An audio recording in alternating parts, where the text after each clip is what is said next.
Hello, my name is Hassan Sorrells, and this is the Leadership Lessons from the Great Books podcast shorts.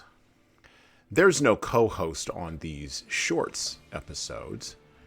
These are now around 2 to 4 minute, sometimes as long as 6 to 10 minute observations, ideas, thoughts, or rants about the literature, philosophy, psychology, and even the theology of leadership.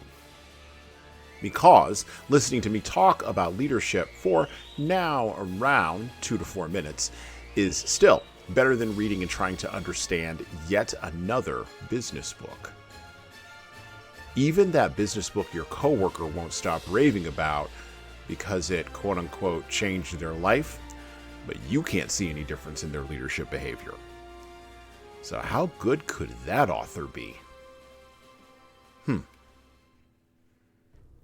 Leaders must understand history. And one of the challenges of reaching the height of managerial culture in the 20th century was that American leaders began to view history through the lens of never-ending progressive expansion, or the J-curve, consistently going up and to the right. We can, perhaps in our time, lay such thinking at the feet of the baby boomer generation, those cohort of people who both served and died in Vietnam and were hippies and yuppies much later. Now that cohort of people is retired and moving on from the historical scene, and their influence is being debated, retconned, and critiqued by subsequent generations who grew up and lived in the backwash of their historical point of view, such never-ending progressive expansion is also up for critique.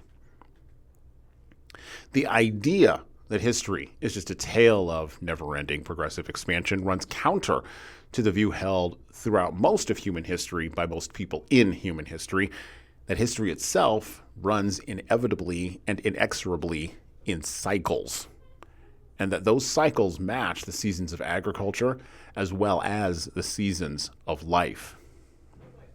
Managerial culture, scientific materialism, and even mass religious movements run counter to this idea, particularly those of the 20th century, and reject it outright.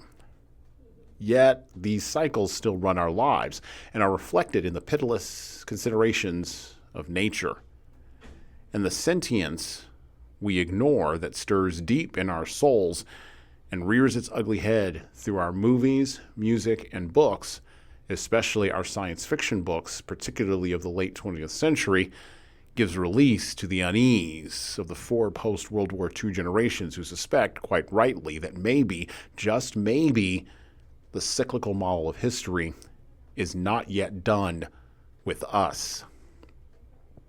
What does all of this have to do with leadership? Well, if history has cycles, and cycles are inevitable, woven into the fabric of reality, and if the hubris of managerial culture, scientific materialism, and even mass religious movements is to be rejected by future leaders, then a healthy consideration of the cycles of history and the consequences of rejecting the impact of those cycles is incumbent upon leaders who are walking around right now to acknowledge.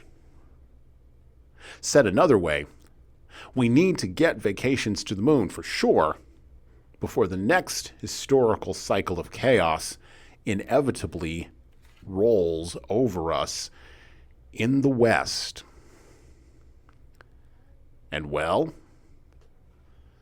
that's it for me.